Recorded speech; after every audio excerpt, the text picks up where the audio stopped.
O dia em que recebi um áudio por engano da minha própria filha, dizendo que tinha nojo de mim, foi o dia em que descobri que minha bondade havia se tornado minha maior fraqueza, e meu silêncio, minha maior força. Meu nome é Marta Regina dos Santos. Tenho 59 anos e nunca imaginei que chegaria o dia em que precisaria contar essa história. Mas aqui estou, organizando minhas coisas nesta nova fase da minha vida, sentindo que preciso dividir com vocês o que me aconteceu. Porque às vezes, a verdade sobre as pessoas que amamos chega de uma forma que a gente nunca esperava. Sempre fui uma mulher simples, dessas que acorda cedo, faz café forte e enfrenta a vida de cabeça erguida. Minha mãe me ensinou que mulher de verdade não desiste, mesmo quando o chão parece fugir debaixo dos pés. Aos 59 anos, carrego comigo uma bagagem de experiências que me moldaram, algumas cicatrizes que só uma mãe entende, e uma força que eu mesma não sabia que existia até pouco tempo atrás. Era uma terça-feira comum quando minha vida mudou para sempre. Eu estava na cozinha da Júlia, minha filha, preparando o almoço para meus netos Pedro e Ana Clara, como fazia 3 vezes por semana. Fernando, meu genro, estava viajando a trabalho, e Júlia havia me pedido para ficar com as crianças enquanto ela resolvia umas coisas na cidade. Eu gostava desses momentos. Pedro, de 8 anos, sempre me ajudava a descascar batatas, contando sobre a escola com aquela empolgação que só criança tem. Ana Clara, de 5 anos, ficava no meu colo enquanto eu mexia o feijão, me chamando de vovó do jeito mais carinhoso do mundo. Nesses momentos, eu me sentia útil, necessária, amada. Estava temperando a carne quando ouvi o celular tocar. Era uma mensagem da Júlia. Pensei que fosse me avisar que estava chegando, ou pedindo para eu comprar alguma coisa que ela havia esquecido. Abri o áudio sem pensar muito, continuando a cozinhar enquanto escutava. Mas o que ouvi me fez parar tudo o que estava fazendo. Meu coração disparou e por um momento pensei que estava tendo um pesadelo. A voz da minha filha estava lá, clara como água, falando com alguém que eu não conseguia identificar. E o que ela dizia sobre mim era devastador. Ai, amiga, não aguento mais minha mãe. Tenho tanta vergonha dela, sabe? Ontem ela apareceu aqui na frente dos vizinhos com aquela roupa horrorosa, falando alto, sendo toda caipira. Me deu um nojo, uma vergonha. Eu finjo que tá tudo bem, mas ela me constrange demais. Os amigos do Fernando sempre perguntam quem é aquela senhora que vive aqui, e eu não sei nem o que responder. A voz continuava, mas eu não conseguia mais processar as palavras. Minhas mãos tremeram e o celular quase caiu no chão. Pedro me chamou da sala, perguntando se o almoço estava pronto, mas eu não conseguia responder. Estava ali, parada no meio da cozinha, sentindo meu mundo desabar com as palavras da pessoa que eu mais amava na vida. Respirei fundo e continuei ouvindo. Júlia falava sobre como eu era grudenta, como sempre aparecia sem avisar, como ela se sentia sufocada com minha presença constante. Dizia que eu não entendia meu lugar, que insistia em dar palpite na educação das crianças, que Fernando já havia comentado que eu estava pegajosa demais. Quando o áudio terminou, fiquei alguns minutos em silêncio total. Não chorei, não gritei, não quebrei nada. Apenas fiquei ali, absorvendo cada palavra que havia escutado, sentindo algo se transformar dentro de mim. Era como se uma Marta que eu não conhecia estivesse nascendo naquele momento, na cozinha da casa que eu havia ajudado a conquistar. Pedro apareceu na cozinha perguntando sobre o almoço. Olhei para aquele menino lindo, meu neto querido, e sorri como sempre fazia. Servi a comida, almocei com eles, ajudei Ana Clara a tomar banho, brinquei um pouco na sala. Agi como se nada tivesse acontecido, como se meu coração não estivesse partido em 1000 pedaços. Quando Júlia chegou em casa, por volta das 4 da tarde, me cumprimentou normalmente. Perguntou como haviam sido as crianças, se elas tinham almoçado bem, se eu precisava de alguma coisa. Eu respondi tudo com naturalidade, sem deixar transparecer que havia descoberto sua verdadeira opinião sobre mim. Mas enquanto conversávamos, comecei a reparar em coisas que antes passavam despercebidas. O jeito como ela olhava minha roupa, um olhar rápido de cima a baixo que eu sempre interpretei como carinho maternal. O suspiro quase imperceptível quando eu oferecia ajuda para alguma coisa. A forma como ela mudava de assunto quando eu começava a contar alguma história dos meus tempos de trabalho. Peguei minha bolsa e disse que precisava ir embora, porque tinha compromisso.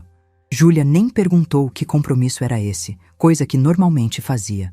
Apenas disse, tchau, me deu um beijinho no rosto daqueles automáticos e voltou para seus afazeres.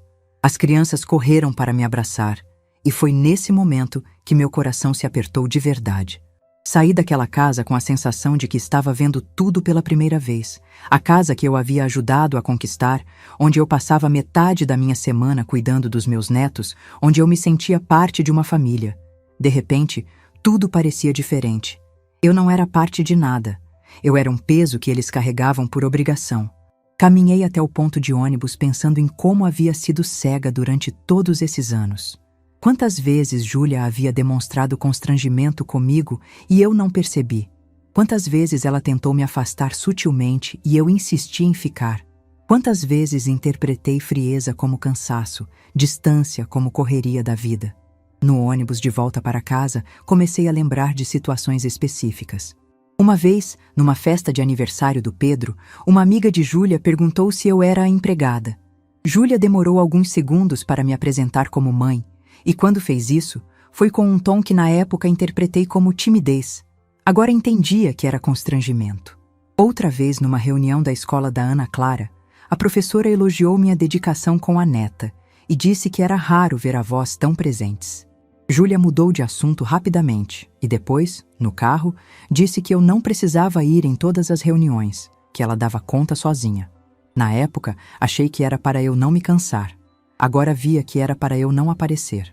Cheguei em casa quando o sol estava se pondo. Moro numa kitnet simples, mas organizada, no bairro onde sempre vivi. É um lugar humilde, mas é meu.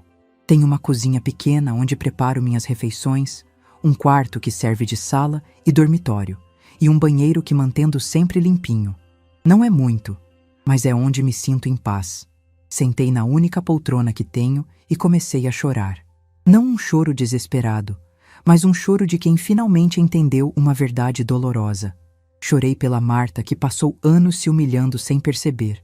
Chorei pelos sacrifícios que fiz, achando que eram valorizados. Chorei pela ilusão de ser uma mãe querida e necessária. Mas também chorei de alívio. Alívio por finalmente entender por que me sentia deslocada tantas vezes. Por que minhas opiniões eram ignoradas. Por que minha presença parecia ser tolerada ao invés de celebrada? Não era paranoia minha, não era insegurança, era real. Peguei meu celular e olhei para o áudio novamente. Júlia havia enviado por engano, isso era óbvio. Provavelmente estava conversando com alguma amiga pelo WhatsApp e se confundiu nos contatos. Ela não fazia ideia de que eu havia descoberto seus verdadeiros sentimentos sobre mim. E foi nesse momento que tomei uma decisão. Não ia confrontá-la. Não ia fazer drama, não ia cobrar explicações, não ia chorar na frente dela, pedindo para ela me amar de verdade. Ia fazer algo que ninguém esperava. Algo que mudaria tudo para sempre. Levantei da poltrona, lavei o rosto e comecei a planejar. O apartamento onde Júlia morava estava no meu nome. Sempre esteve. Quando ela se casou, eu dei entrada naquele imóvel usando toda a minha poupança, um empréstimo pesado e até vendi a aliança de ouro que era da minha mãe. Fiz isso de coração, querendo dar o melhor para minha filha. O apartamento ficou no meu nome, porque eu era a única que tinha comprovação de renda para o financiamento. Na época, combinamos que quando a situação financeira deles melhorasse, transferiríamos para o nome dela. Mas isso nunca aconteceu. Júlia sempre arranjava uma desculpa. As taxas estavam altas, não era o momento certo, estava sem dinheiro para os custos. Agora eu entendia por quê. Era conveniente para ela que o apartamento continuasse no meu nome. Se algo desse errado, se eles não conseguissem pagar as prestações, a responsabilidade seria minha. Mas se tudo corresse bem, ela continuaria morando de graça no imóvel que eu estava pagando. Naquela noite, deitada na minha cama estreita, olhando para o teto e ouvindo os sons do bairro, uma certeza tomou conta de mim. Eu não ia mais aceitar migalhas de afeto. Não ia mais me humilhar tentando conquistar um amor que claramente não existia. Ia fazer algo que deveria ter feito há muito tempo. Júlia achava que eu era motivo de vergonha? Ia descobrir o que realmente significava se envergonhar de alguém. Ela ia aprender, da forma mais dolorosa possível, que subestimou completamente a mulher que me tornei naquela noite. A verdade é que essa história começou muito antes daquele áudio cruel. Começou no dia em que descobri que Osvaldo, meu marido, me traía com uma mocinha de 20 e poucos anos da fábrica onde ele trabalhava. Júlia tinha apenas 4 anos quando meu mundo desabou pela primeira vez. Era uma sexta-feira de dezembro, quando minha vizinha, Dona Lourdes, bateu na minha porta com aquela cara de quem sabia de algo e não sabia como contar. Ficou enrolando até que soltou tudo de uma vez. Tinha visto Osvaldo beijando uma moça na porta de um motel. O choque foi devastador. Não porque eu não desconfiasse, mas porque achava que tínhamos um casamento sólido. Quando confrontei Osvaldo naquela noite, ele primeiro negou, depois admitiu tudo chorando. Me implorou perdão, prometeu mudança, mas eu olhava para aquele homem e só sentia nojo. Nojo da traição, das mentiras, de ter sido feita de boba. Pedi a separação no início de janeiro. Osvaldo ficou desesperado. Disse que eu estava destruindo nossa família, mas eu não mudei de ideia. Foi Dona Conceição, minha vizinha, quem me deu força para essa decisão. Ela havia criado 3 filhos sozinha e me disse algo que nunca esqueci. Marta, é melhor ser sozinha e ter dignidade do que ser casada e se sentir um lixo todos os dias. A partir daquele momento, foi só eu e Júlia contra o mundo. A pensão que Osvaldo pagava mal cobria as necessidades básicas. Consegui emprego numa empresa de limpeza que atendia escritórios do centro. Trabalhava das 11 da noite às 6 da manhã. Era pesado, meus pés doíam, minhas mãos ficavam ressecadas, mas eu aguentava pensando na Júlia. Dona Conceição cuidava da minha filha durante a madrugada. Júlia dormia no apartamento dela todas as noites, e até gostava porque a Dona Conceição tinha uma televisão maior.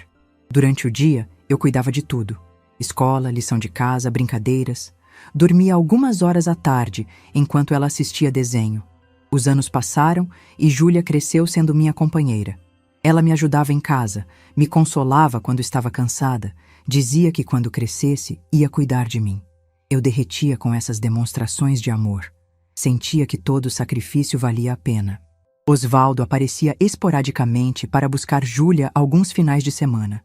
Ela sempre voltava meio tristinha, dizendo que o pai ficava no celular o tempo todo, que se sentia sozinha mesmo estando com ele. Eu consolava minha filha, explicando que às vezes os adultos eram complicados, mas que eu sempre estaria ali.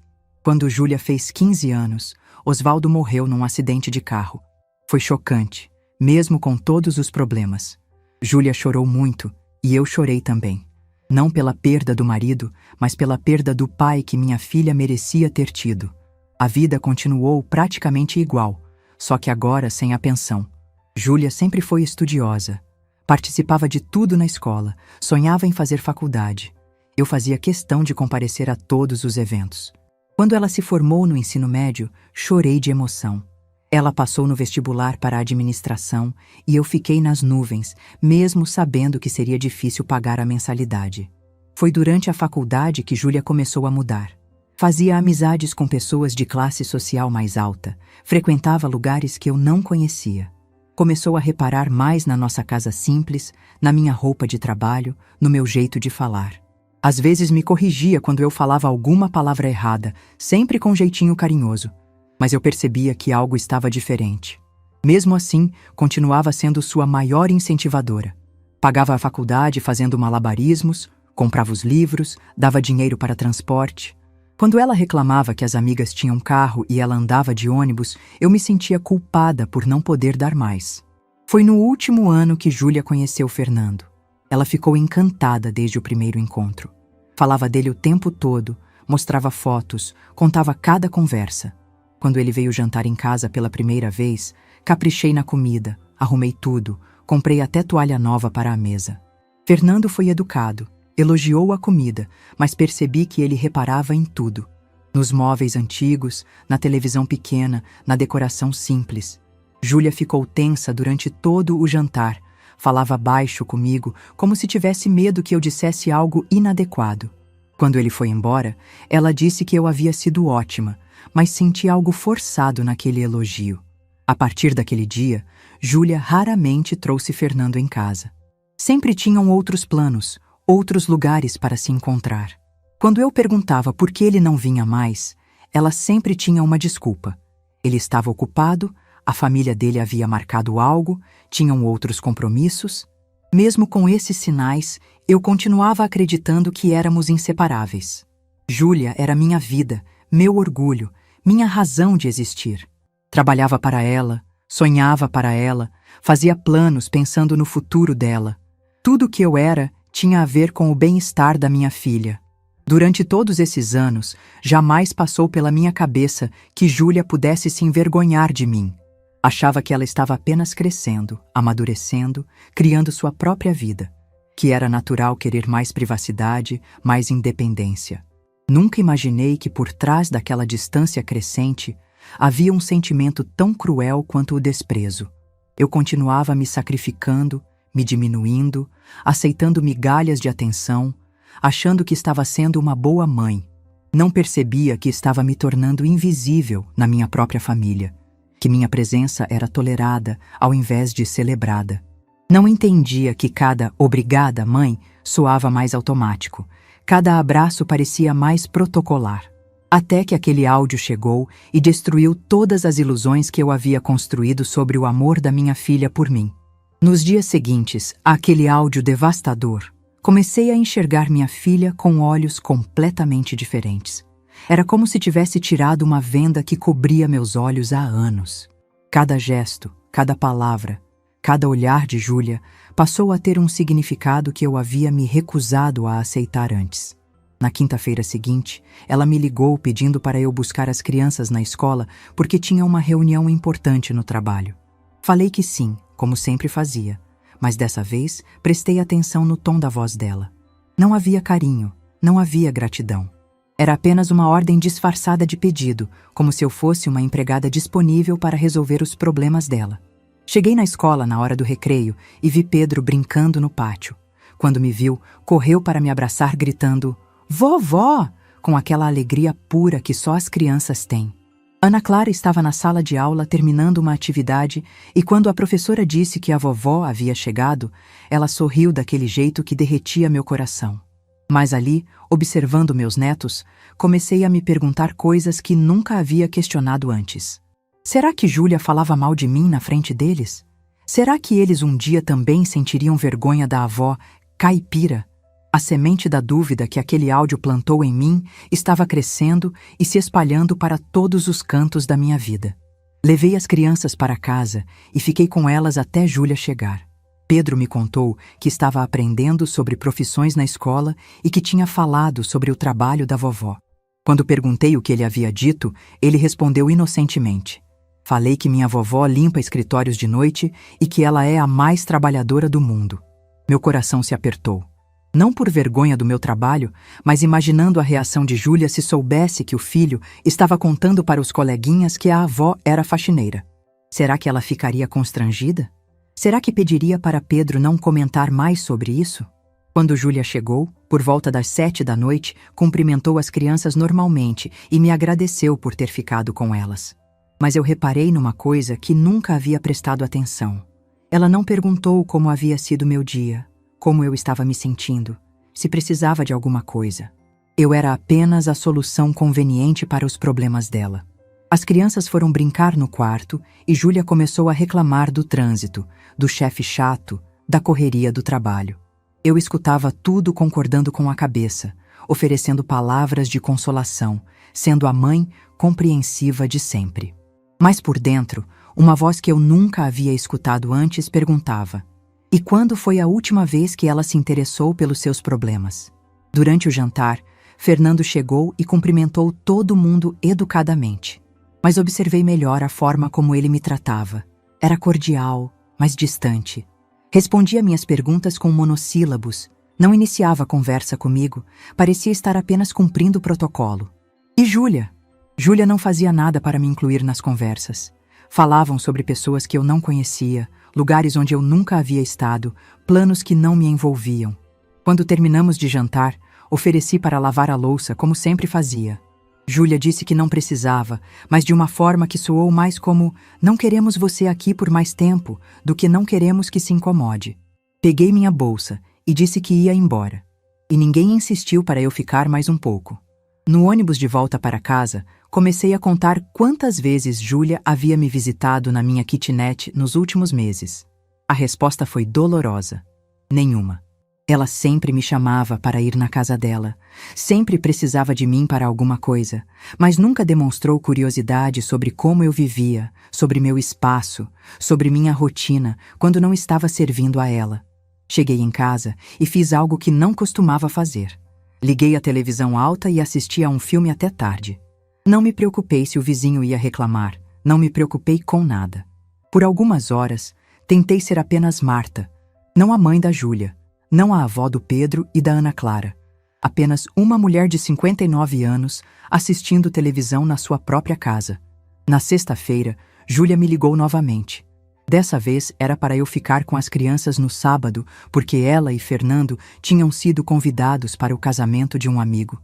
Falei que sim, mas perguntei onde seria o casamento, apenas por curiosidade. Ela respondeu de forma vaga, disse que era numa casa de festa e mudou de assunto rapidamente. Naquele momento entendi. Ela não queria me dar detalhes porque sabia que eu poderia perguntar se podia acompanhá-los. Não que eu quisesse ir ao casamento de desconhecidos, mas o fato dela esconder informações para evitar uma situação constrangedora foi revelador. Eu era a babá conveniente, não a mãe que poderia ser apresentada aos amigos. No sábado, cheguei na casa deles às 14h. Júlia estava se arrumando e Fernando tomando banho. Ela saiu do quarto linda, com um vestido que eu nunca havia visto, sapatos novos, cabelo feito no salão. Quando me viu na sala, disse apenas: "As crianças já almoçaram", e voltou para o quarto. Não houve obrigada por cancelar seus planos para ficar com meus filhos. Não houve "você está bem de saúde para cuidar deles?" Não houve "o que você vai fazer para o jantar?" Nada. Eu era um móvel que cumpria uma função específica na vida dela. Fernando desceu pronto e cumprimentou as crianças. Beijou Pedro e Ana Clara. Disse que voltariam tarde. Recomendou que eles obedecessem à vovó. Comigo foi apenas um oi de longe. Nem um aperto de mão, nem um obrigado por nos ajudar. Eu era invisível para ele também. Quando eles saíram, fiquei sozinha com meus netos numa casa que eu havia ajudado a comprar, mas onde me sentia uma estranha. Olhei ao redor e vi fotos de Júlia, Fernando e as crianças. Fotos de viagens, aniversários, momentos especiais. Procurei uma foto minha com eles. Havia apenas uma, numa festa de aniversário do Pedro, onde eu aparecia meio de lado, quase cortada da imagem. Pedro perguntou se podia assistir desenho e Ana Clara quis brincar de boneca. Sentei no sofá com eles, mas minha mente estava em outro lugar. Estava pensando em como eu havia me tornado uma sombra na vida da minha própria família. Uma presença útil, mas não valorizada. Uma pessoa que existia apenas para resolver problemas e atender necessidades. Durante a tarde, Ana Clara me disse que queria ser professora quando crescesse, igual a tia Fernanda, irmã de Fernando. Perguntei por que não, igual a vovó, e ela me olhou confusa. Mas vovó, você trabalha limpando, né? Eu quero ter um trabalho bonito.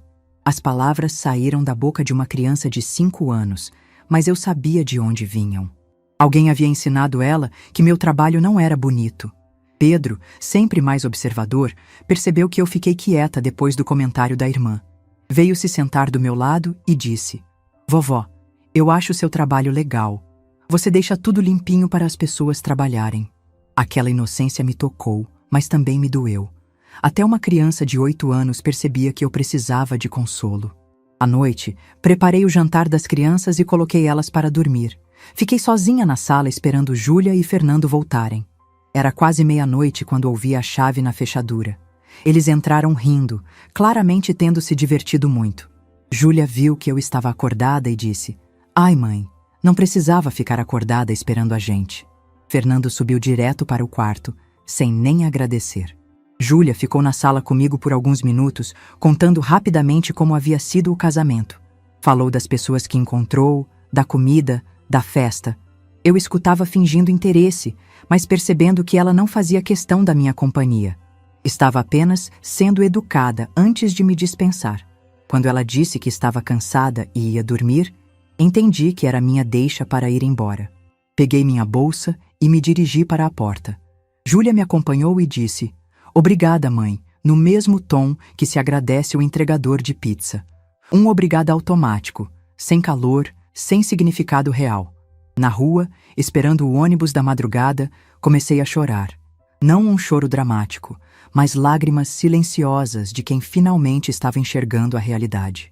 Eu havia passado décadas da minha vida me sacrificando por uma filha que não me via como pessoa, apenas como uma função. Eu era a mãe babá, a mãe empregada, a mãe conveniência. O ônibus demorou 40 minutos para passar. 40 minutos ali sozinha, na madrugada de sábado, depois de ter passado o dia inteiro cuidando dos netos de graça, sendo tratada como uma prestadora de serviços. Nenhum dos dois havia se preocupado em perguntar como eu voltaria para casa, se tinha dinheiro para o ônibus, se estava segura andando sozinha àquela hora. Quando finalmente cheguei na minha kitnet, eram 2 da manhã. Tomei um banho quente, fiz um chá e sentei na minha poltrona pensando em tudo que havia observado naqueles últimos dias. Cada detalhe, cada palavra, cada gesto que confirmava o que aquele áudio havia revelado. Eu não era amada pela minha filha. Eu era tolerada por conveniência. E foi nesse momento que uma decisão começou a tomar forma na minha mente. Uma decisão que mudaria tudo para sempre. Se Júlia tinha vergonha de mim, se eu era um constrangimento na vida dela, então talvez fosse hora de parar de me humilhar, tentando conquistar um amor que claramente não existia. Talvez fosse hora de devolver essa vergonha para quem realmente deveria senti-la. Na segunda-feira seguinte, acordei com uma clareza mental que não sentia há anos. Fiz meu café da manhã devagar, olhando pela janela da kitnet e pensando em cada passo que daria a partir daquele momento. Não era mais a Marta que aceitava migalhas de afeto. Era uma mulher que havia descoberto seu próprio valor e não ia mais permitir ser tratada como lixo. A primeira coisa que fiz foi ligar para uma imobiliária que eu já conhecia, a mesma que havia me ajudado a encontrar meu apartamento atual anos atrás. Marquei uma conversa com o Sr. Marcos, o corretor que sempre foi honesto comigo. Disse que queria uma avaliação urgente de um imóvel que pretendia vender. Às 10 da manhã, estava no escritório dele. Sr. Marcos me recebeu com aquele sorriso genuíno de quem lembra da cliente trabalhadora que sempre pagou tudo em dia. Quando expliquei que queria vender o apartamento onde minha filha morava, ele ficou surpreso. Perguntou se havia algum problema familiar, se Júlia estava de acordo com a venda. Respondi com uma firmeza que me surpreendeu. Sr. Marcos, o apartamento está no meu nome, eu pago as prestações e quero vender. Não preciso de autorização de ninguém para isso. Ele fez algumas anotações e disse que enviaria um avaliador no mesmo dia para estimar o valor de mercado. Saí da imobiliária sentindo algo que não experimentava há décadas. Poder. O poder de tomar decisões sobre minha própria vida, sobre meus próprios bens. Durante anos, eu havia me comportado como se aquele apartamento fosse da Júlia, como se eu fosse apenas a garantidora de um sonho que não era meu. Na terça-feira, o avaliador foi até o apartamento. Liguei para a Júlia, avisando que ia aparecer com um técnico para verificar umas questões do seguro. Ela nem questionou, apenas disse que estaria trabalhando e que eu usasse minhas chaves. A naturalidade com que ela aceitou minha presença na casa dela mostrava como ela me via, como alguém que existia para resolver burocracias chatas. O avaliador, um rapaz sério chamado Eduardo, ficou impressionado com a conservação do imóvel. Disse que apartamentos naquela região estavam muito valorizados, especialmente os bem cuidados como aquele. Quando ele me deu o valor estimado, quase caí da cadeira. O apartamento valia quase o triplo do que eu havia pago na época. Eduardo explicou que eu poderia vender rapidamente se aceitasse um valor um pouco abaixo da tabela, ou poderia esperar alguns meses para conseguir o preço máximo. Respondi sem hesitar. Quero vender o mais rápido possível, mesmo que seja por um valor menor. Ele sorriu e disse que clientes decididos como eu eram raros. Naquela tarde, Júlia me ligou perguntando o que o técnico do seguro havia verificado. Respondi vagamente que era rotina, que estava tudo normal. Ela nem insistiu no assunto. Se tivesse demonstrado mais interesse, quem sabe eu não teria mudado de ideia. Mas aquela indiferença dela foi mais uma confirmação de que eu estava fazendo a coisa certa. Na quarta-feira, Sr. Marcos me ligou animado. Disse que já tinha 2 compradores interessados, ambos dispostos a pagar à vista. Um deles era um casal jovem que havia visto as fotos e se encantado com a localização. O outro era um investidor que comprava imóveis para alugar. Marquei para ver as propostas na quinta-feira. Quando cheguei na imobiliária, Sr. Marcos tinha uma expressão de quem tinha boas notícias. As 2 propostas estavam acima do que eu esperava. O casal oferecia um valor um pouco menor, mas se comprometia a fechar negócio em 1 semana. O investidor oferecia mais dinheiro, mas queria 60 dias para organizar a documentação. Escolhi a proposta do casal jovem. Não era pelo dinheiro, era pela rapidez. Queria que tudo acontecesse antes que eu perdesse a coragem, antes que meu coração de mãe falasse mais alto que minha dignidade de mulher. Assinei a promessa e vendi naquele mesmo dia. Sr. Marcos me explicou todos os procedimentos legais. Como o apartamento estava no meu nome e eu era a única devedora no financiamento, eu poderia vender e quitar o saldo devedor com o valor da venda. Sobraria uma quantia boa para mim depois de pagar o que restava ao banco. Ele se ofereceu para cuidar de toda a papelada, inclusive para encontrar um advogado especializado se eu quisesse. Eu aceitei tudo. Queria que o processo fosse o mais profissional possível. Saí da imobiliária e caminhei até uma agência bancária. Abri uma conta poupança nova, separada da que eu já tinha. Queria que o dinheiro da venda ficasse guardado num lugar que só eu soubesse. Não era por desconfiança, era por independência. Pela primeira vez na vida, eu teria uma quantia significativa que seria completamente minha. Naquela noite, deitada na minha cama, comecei a fantasiar sobre o que faria com aquele dinheiro. Poderia viajar para lugares que sempre quis conhecer. Poderia me mudar para uma cidade onde ninguém me conhecesse. Poderia fazer um curso, aprender coisas novas, recomeçar minha vida aos 59 anos. Mas não era o dinheiro que me motivava. Era a liberdade. A liberdade de não depender da consideração de ninguém, de não precisar mendigar afeto, de não ter que engolir humilhações em silêncio. O dinheiro seria apenas o meio para conquistar algo muito mais valioso: meu autorrespeito. Na sexta-feira, Júlia me ligou pedindo para eu ficar com as crianças no final de semana, porque ela e Fernando iam visitar os pais dele no interior. Dessa vez, não disse que sim imediatamente. Perguntei se não havia outra alternativa, se eles não podiam levar as crianças junto. Júlia ficou surpresa com minha pergunta. Disse que os avós paternos não tinham paciência com crianças pequenas, que seria mais tranquilo para todo mundo se elas ficassem comigo. Eu disse: está bem, mas pela primeira vez coloquei uma condição. Queria que eles me deixassem dinheiro para qualquer emergência que pudesse surgir. A surpresa na voz dela foi evidente.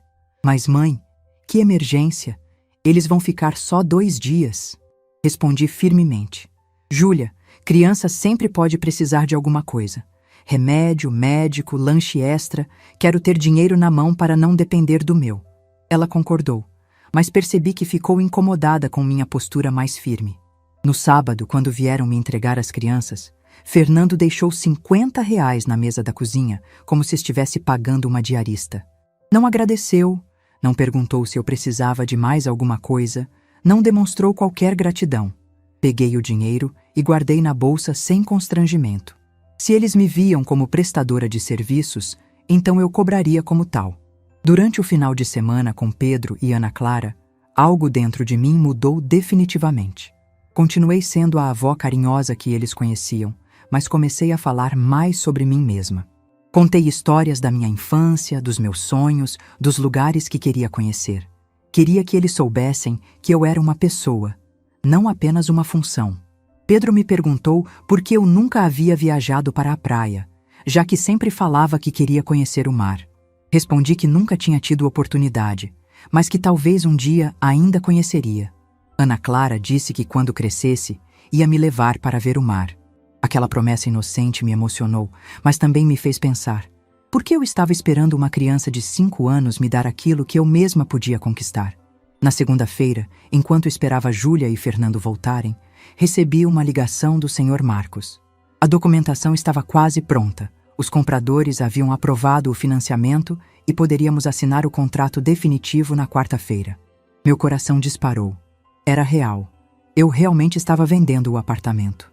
Quando Júlia chegou para buscar as crianças, ela parecia cansada da viagem. Reclamou do trânsito, dos sogros que falaram demais, de Fernando que ficou mal-humorado o tempo todo.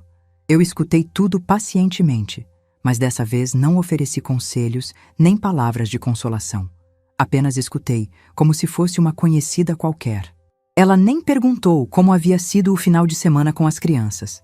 Apenas pegou os filhos, agradeceu rapidamente e se preparou para ir embora. Mas antes de sair, fez um comentário que me marcou. "Mãe, você está diferente, mais séria. Está tudo bem?" Respondi que estava tudo ótimo, que eu apenas estava cansada. Ela deu de ombros e saiu com as crianças. Nem passou pela cabeça dela que talvez eu estivesse cansada de ser tratada como capacho. Nem imaginou que sua mãe pudesse ter sentimentos próprios, frustrações próprias, limites próprios. Na terça-feira, fui até a agência bancária onde havia aberto a conta nova. Queria ter certeza de que tudo estava organizado para receber o dinheiro da venda. O gerente, um senhor simpático, me explicou todas as opções de investimento disponíveis. Disse que com aquela quantia eu poderia ter uma renda mensal boa para complementar minha aposentadoria. Mas eu não estava pensando em complementar nada. Estava pensando em recomeçar, em sair de Guarulhos, longe de quem me diminuía, longe de quem me via como obrigação. Queria descobrir quem era Marta Regina dos Santos, quando não precisava ser mãe de ninguém, avó de ninguém, salvadora de ninguém. Naquela noite, comecei a escrever uma carta.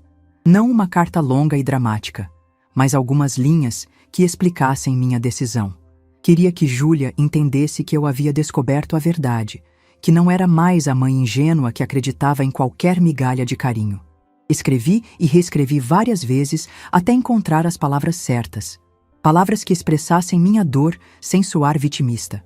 Palavras que mostrassem minha força sem soar vingativa. Palavras que fossem o encerramento de um ciclo e o início de outro. Quando terminei a carta, guardei ela numa gaveta e me preparei para dormir. Na manhã seguinte, assinaria o contrato de venda. À tarde, entregaria as chaves para os novos proprietários. E depois disso, Júlia descobriria que havia subestimado completamente a mulher que me tornei. Na quarta-feira de manhã, acordei às 5 horas sem precisar de despertador. Meu corpo sabia que aquele seria o dia mais importante dos últimos anos da minha vida. Tomei banho com calma, vesti minha melhor roupa, um conjunto azul marinho que havia comprado para o casamento de uma prima, e fiz um café reforçado. Precisava estar forte para o que viria pela frente. Às 9 horas, estava no cartório com o Sr. Marcos, o casal comprador e o advogado que cuidou de toda a documentação. Maria e João, os compradores, eram um casal jovem e simpático que estava realizando o sonho da casa própria. Quando assinei a escritura definitiva, eles agradeceram emocionados, dizendo que eu estava mudando a vida deles. Ironicamente, eles não faziam ideia de como aquela venda estava mudando a minha própria vida. Entreguei as chaves com um sorriso genuíno. Aquele apartamento havia representado meu sacrifício maternal por anos, e agora representava minha liberdade. Era o fim de um ciclo e o começo de outro. Sr. Marcos me acompanhou até o banco para efetivar a transferência do dinheiro. Depois de quitar o saldo devedor do financiamento, sobrou uma quantia que me deixou impressionada. Era mais dinheiro do que eu havia visto junto na vida inteira. O gerente me cumprimentou como se eu fosse uma cliente VIP, oferecendo investimentos e serviços especiais. Mas eu não queria investir nada naquele momento. Queria apenas ter a certeza de que tinha recursos para desaparecer da vida de quem me desprezava. Saquei uma parte em dinheiro vivo e deixei o resto na conta poupança. Precisava de liberdade para me mover sem deixar rastros eletrônicos. Saí do banco por volta do meio-dia e caminhei até uma rodoviária. Comprei uma passagem para Sorocaba, cidade que escolhi por não conhecer ninguém lá. Queria ir para um lugar onde pudesse recomeçar sendo apenas Marta, sem carregar o peso de ser a mãe decepcionante de alguém. A passagem era para o dia seguinte, quinta-feira, às 7 da manhã. Daria tempo para executar a parte final do meu plano. Deixar a carta para Júlia de uma forma que ela nunca esqueceria. Não queria confronto, não queria drama. Queria apenas que ela encontrasse minha mensagem e entendesse que havia subestimado completamente a mulher que eu me tornei. Voltei para minha kitnet e comecei a organizar minhas coisas. Não tinha muito para levar. Algumas roupas, fotografias importantes, documentos pessoais. Guardei tudo numa mala pequena e numa bolsa de viagem. O resto, móveis velhos, utensílios de cozinha, livros, decidi deixar para trás. Queria viajar leve, sem bagagem do passado. À tarde, peguei minha chave do apartamento que acabara de vender e fui até lá pela última vez. Os novos proprietários ainda não haviam se mudado, então eu tinha algumas horas para executar meu plano final. Entrei naquela casa onde havia passado tantos momentos, onde havia cuidado dos meus netos, onde havia me sentido rejeitada tantas vezes. Sentei na mesa da cozinha e tirei a carta que havia escrito na noite anterior. Li mais uma vez para ter certeza de que expressava exatamente o que eu queria dizer. Não era longa, mas cada palavra havia sido escolhida cuidadosamente. Era minha declaração de independência emocional. Escrevi no envelope: para Júlia, de sua mãe que descobriu seu valor. Deixei a carta bem no centro da mesa da cozinha, onde ela não poderia deixar de ver. Ao lado, coloquei as chaves que ela sempre usou para entrar naquele apartamento. As mesmas chaves que agora não serviam mais para nada. Caminhei pelos cômodos uma última vez, lembrando de momentos específicos. A sala onde brincava com Pedro e Ana Clara. O quarto onde às vezes colocava eles para dormir. A cozinha onde preparei centenas de refeições. Cada espaço tinha memórias, mas nenhuma delas me prendia mais ali. Saí do apartamento e fechei a porta definitivamente. Não olhei para trás. Aquele capítulo da minha vida estava encerrado de forma definitiva e irreversível. Devolvi as chaves para o Sr. Marcos e disse que não queria mais contato algum relacionado àquele imóvel. Naquela noite, jantei num restaurante simples perto de casa. Não queria cozinhar na minha kitnet pela última vez. Não queria criar mais memórias naquele lugar. Comi devagar, observando as pessoas ao meu redor, imaginando as vidas que elas levavam, os problemas que enfrentavam, as alegrias que cultivavam. Por volta das 8 da noite, meu celular tocou. Era a Júlia. Meu coração disparou, mas eu não atendi. Ela ligou mais 2 vezes seguidas, e depois parou. Imaginei que havia chegado ao apartamento e encontrado a carta. Imaginei a confusão, o desespero, a raiva. Mas não senti pena. Senti alívio. Voltei para casa e terminei de arrumar minha bagagem. Coloquei algumas fotografias dos meus netos na bolsa. Mesmo com tudo que havia acontecido, Pedro e Ana Clara eram inocentes nessa história. Um dia, quando fossem mais velhos, talvez entendessem por que a vovó havia desaparecido da vida deles. Por volta das 10 da noite, Júlia ligou novamente. Dessa vez eu atendi, mas não disse alô. Apenas fiquei em silêncio escutando. Ela estava desesperada, chorando, gritando. Mãe, atende! Eu sei que você está aí. O que você fez? Onde você está? A gente chegou aqui e tem gente estranha na nossa casa. Continuei em silêncio. Queria escutar tudo o que ela tinha para dizer, agora que finalmente havia entendido as consequências dos próprios atos. Ela continuou. Mãe, pelo amor de Deus, responde. As crianças estão perguntando por que tem gente na casa delas. Eu não sei o que responder. Foi quando falei, com uma calma que me surpreendeu. Júlia, você devolveu a vergonha que sentia de mim. Agora eu estou devolvendo a casa que estava no meu nome. E desliguei o telefone. Desliguei e o deixei desligado, para que ela não pudesse mais me incomodar naquela noite. O silêncio que se seguiu foi o mais poderoso da minha vida. Era o silêncio de uma mulher que havia recuperado sua dignidade da forma mais impactante possível. Pela primeira vez em décadas, eu havia colocado meu bem-estar acima da necessidade desesperada de ser amada. Na manhã de quinta-feira, acordei às 5h30. Fiz um café simples, comi uma torrada e peguei minha bagagem. Deixei a chave da kitnet com Dona Conceição, junto com um envelope contendo o dinheiro de 2 meses de aluguel. Disse que estava viajando e que não sabia quando voltaria. Dona Conceição, que me conhecia há tantos anos, percebeu que algo importante estava acontecendo. Perguntou se eu estava bem, se precisava de alguma coisa. Respondi que estava ótima, que finalmente estava fazendo algo por mim mesma. Ela me abraçou e disse: Marta, você merece ser feliz. Vai com Deus. No ônibus para Sorocaba, sentei na janela e assisti Guarulhos ficar para trás. A cidade onde havia nascido, onde me casei, onde me separei, onde criei minha filha, onde descobri que era desprezada por ela. Deixava tudo isso para trás sem um pingo de saudade, apenas gratidão por ter tido coragem de recomeçar. Durante a viagem, pensei nos meus netos. Pedro e Ana Clara não entenderiam no início por que a vovó havia sumido. Talvez Júlia inventasse alguma história para explicar meu desaparecimento. Mas um dia, quando crescessem, talvez entendessem que às vezes as pessoas precisam escolher entre ser feliz ou ser conveniente. Cheguei em Sorocaba no final da manhã. Era uma cidade bonita, com gente simpática, um ritmo de vida mais tranquilo. Procurei uma pensão no centro e aluguei um quarto por uma semana. Queria conhecer a cidade, ver se era o lugar onde gostaria de morar definitivamente. Durante os dias seguintes, caminhei pelas ruas, conversei com comerciantes, visitei praças e parques.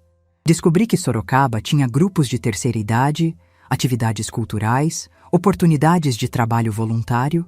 Era um lugar onde eu poderia reconstruir minha vida sendo apenas Marta, sem carregar o peso de relacionamentos tóxicos. Uma semana depois, aluguei um apartamento pequeno, mas aconchegante, numa rua tranquila perto do centro. Comprei alguns móveis básicos e comecei a criar meu novo lar. Cada objeto que escolhia, cada cor que pintava na parede, cada planta que colocava na varanda era uma decisão exclusivamente minha. Mantive meu celular antigo, mas o deixei desligado na maior parte do tempo. Precisava de silêncio para me curar, para entender quem eu era, longe de quem me diminuía. Pela primeira vez em décadas, ninguém me cobrava favores constantes. Ninguém esperava que eu estivesse disponível 24 horas por dia. 2 meses depois de ter chegado em Sorocaba, estava numa praça alimentando pombos quando uma senhora se aproximou. Era Dona Vera, de 67 anos, que havia perdido o marido no ano anterior e também estava recomeçando a vida numa cidade nova. Conversamos a tarde inteira e descobrimos que tínhamos muito em comum. Dona Vera me apresentou outras pessoas do grupo de terceira idade da igreja local. Eram pessoas que, como eu, haviam passado por desilusões familiares, perdas, decepções, mas que escolheram seguir em frente ao invés de se entregar à amargura. Era minha nova família, uma família que me escolheu e que eu escolhi também. 3 meses depois de ter chegado em Sorocaba, decidi ligar meu celular pela primeira vez em semanas. Tinha dezenas de mensagens perdidas, mas uma me chamou a atenção. Era de Júlia, enviada apenas 2 dias antes. Mãe, eu sei que você não quer falar comigo, mas preciso te contar que Pedro está no hospital. Não é grave, mas ele está perguntando por você. Se ainda se importa com seus netos, por favor me ligue. Meu coração disparou. Liguei imediatamente para Júlia. Ela atendeu no primeiro toque, como se estivesse esperando minha ligação. Sua voz estava rouca, cansada. Mãe, é você mesmo? Perguntei sobre Pedro, e ela explicou que ele havia tido uma crise de bronquite. Já estava melhor, mas havia chorado pedindo pela vovó durante toda a internação. Júlia, então, fez algo que nunca havia feito. Chorou ao telefone comigo e pediu desculpas. Disse que os últimos meses haviam sido os piores da vida dela, que só depois que eu saí é que ela percebeu o quanto dependia de mim, não só para cuidar das crianças, mas como pessoa. Disse que havia ouvido aquele áudio tantas vezes que já sabia de cor e que se envergonhava profundamente das palavras que havia dito. Escutei tudo em silêncio, mas dessa vez não era um silêncio de submissão. Era o silêncio de uma mulher que aprendeu a ouvir sem se anular. Quando ela terminou de falar, respondi com calma. Júlia, agradeço suas desculpas, mas você precisa entender que nossa relação nunca mais será como antes. Se quiser que eu faça parte da vida dos meus netos, terá que me respeitar como pessoa, não como uma conveniência. Ela concordou com tudo. Disse que estava disposta a mudar, que queria me ter de volta na vida dela, mas nos meus termos. Marcamos de nos encontrar na semana seguinte, num lugar neutro, para conversarmos pessoalmente. Seria o primeiro passo para uma relação completamente nova. Hoje, 4 meses após nosso reencontro, posso dizer que tenho minha filha de volta, mas uma filha diferente. Júlia aprendeu a me valorizar, a me consultar antes de tomar decisões que me envolvem, a me incluir nas conversas quando estou presente. Não é perfeita, às vezes ainda escorrega nos velhos hábitos, mas percebo seu esforço genuíno. Continuo morando em Sorocaba, mas agora vou visitar meus netos quinzenalmente. Pedro e Ana Clara ficaram radiantes quando me reencontraram. Eles não entenderam completamente por que a vovó havia sumido, mas sentiram que agora nossa relação era mais verdadeira, menos forçada. O mais importante, estabeleci limites claros. Não sou mais a avó que aceita qualquer coisa para não perder o contato com a família. Sou a avó que se faz respeitar, que tem vida própria, que ensina pelo exemplo que todas as pessoas merecem dignidade, independente da idade. Meu silêncio naquele dia, quando recebi o áudio por engano, foi o silêncio mais transformador da minha vida. Foi o silêncio de uma mulher que finalmente descobriu que merecia muito mais do que recebida. E essa descoberta, aos 59 anos, foi o presente mais valioso que já me dei. Se essa história tocou seu coração, deixe seu like, se inscreva no canal e comente aqui embaixo. No meu lugar, o que você faria? Sua mensagem pode iluminar o dia de alguém.